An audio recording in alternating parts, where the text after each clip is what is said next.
Okay, so section 4.3. This one's actually pretty fun. A lot of people like doing these problems. It's tricky to find the things to actually divide, but actually doing the process of division, it's oddly soothing and oddly calming. So a quick reminder of dividing stuff. So we're going to start with long division. So you might remember this from middle school, but what you're doing is you got to subtract your things. Please don't crash, please don't crash, please don't crash, please don't crash. Okay.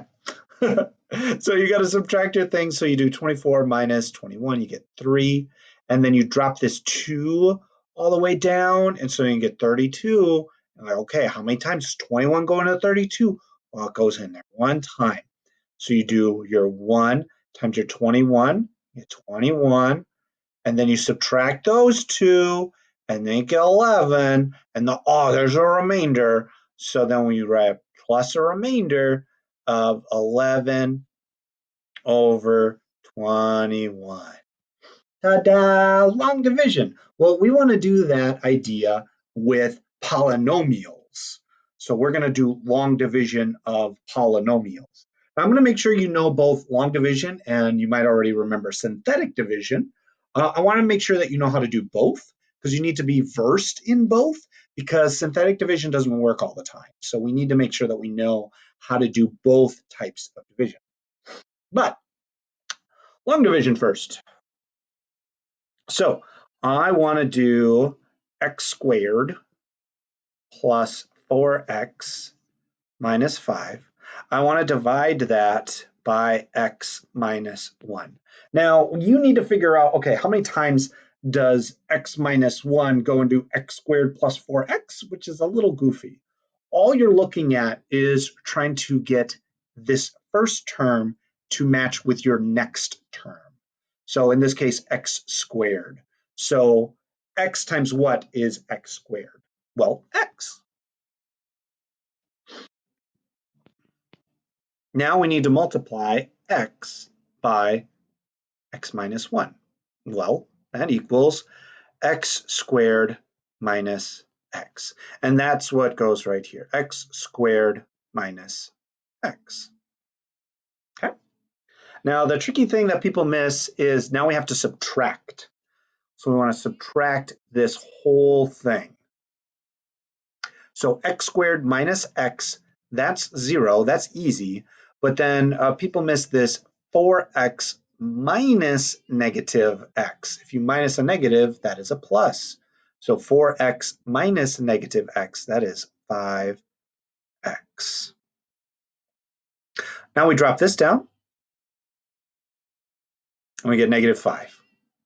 And we repeat that whole process. So x times what is going to be 5x. I don't care about the 5. All I care about is that leading term. So x times what is 5x? Well, 5. Just want to make those two match. So what is 5 times x minus 1? Okay, distribute that. We get 5x minus 5. Oh, that's the same thing. 5x minus 5. When we subtract 5x minus 5x, that's 0. Negative 5x minus negative 5. So that's negative 5 plus 5. So that's just going to be 0. So we got 0 plus 0 is 0. So we had a remainder of 0. Cool. So this quotient, the thing that we got after we divided, is x plus 5. Hooray! Let's try another one. I'm going to do one more of these long division ones, especially this one, because this one's a little sneaky.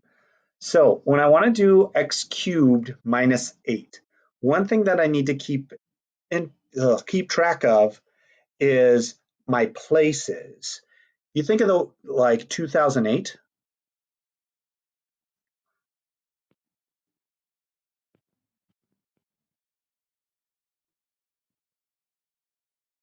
Horrifically written, but it's like 2008.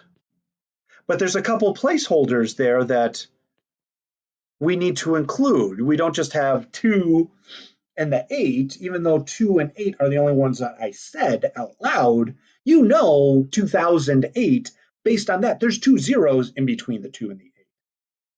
Same thing with this x cubed minus 8. Where'd the x squared go?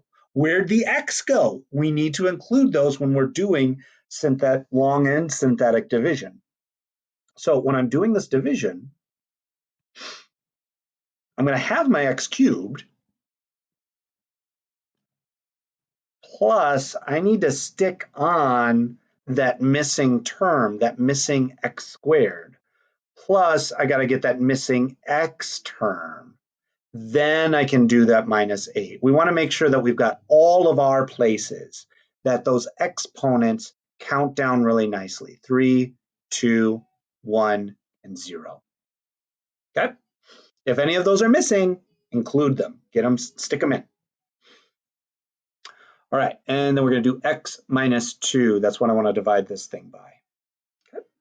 So same process again. X times what is going to be x cubed? Well, x squared. So x squared times x minus 2 is going to get me x cubed minus 2x squared.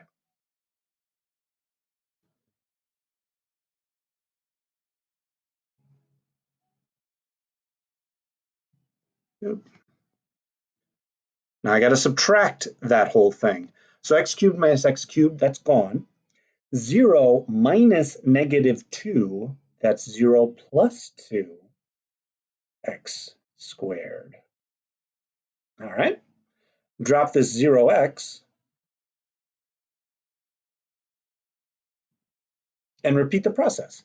So x times what is going to be 2x squared? X times what is going to be 2x squared? 2x.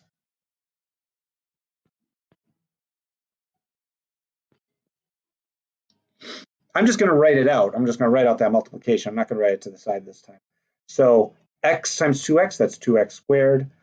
2x times negative 2 is negative 4x. I'm just doing that same distribution. I just don't want to write it to the side over anymore because I'm lazy. Now we subtract. Make sure you do the whole thing. So 2x squared minus 2x squared, that is 0. And then 0 minus negative 4, that's positive 4x. Drop this 8.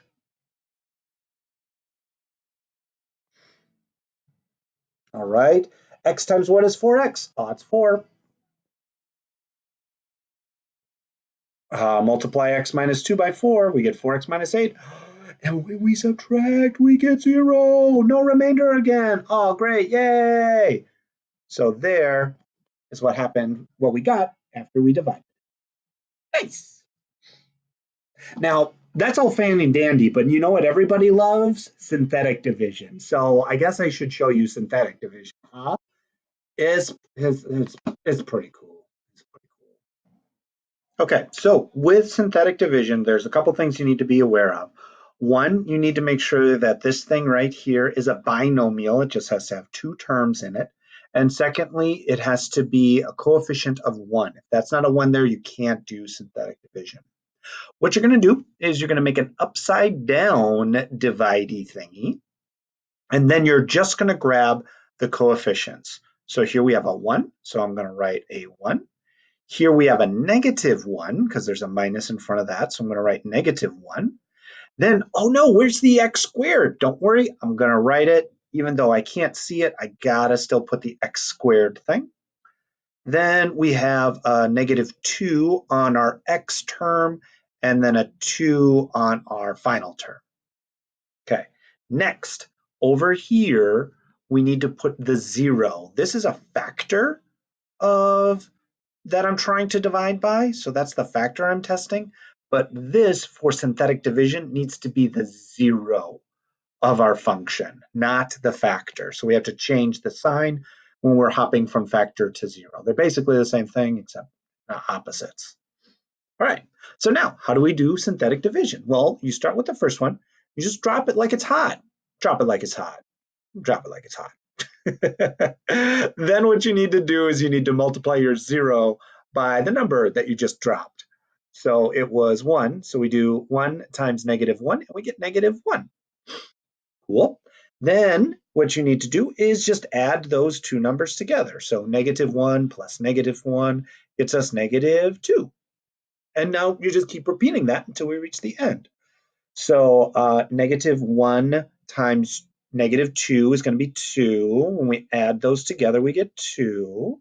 Then we multiply that by -1, we get -2.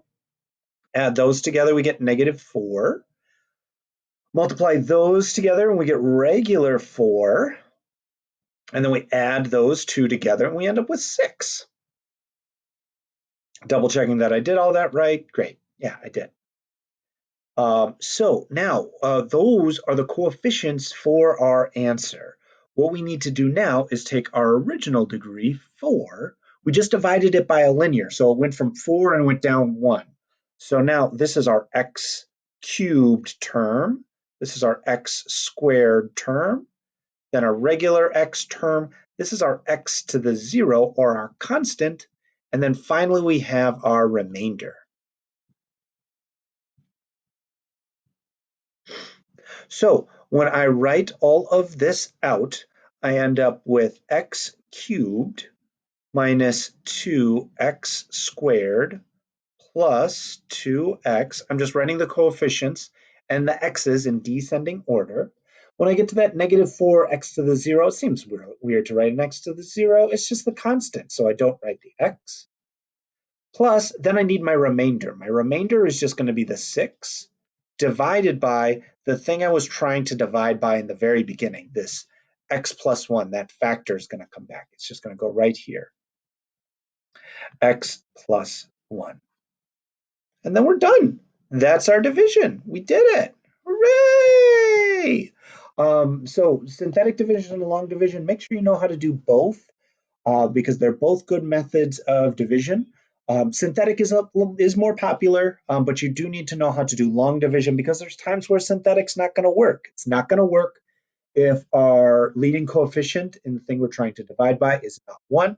And it also won't work if we're trying to divide by something that's not a binomial. So there are times where we have to use long division, but synthetic is pretty cool. Okay, so that's it. Thanks for watching. Bye-bye.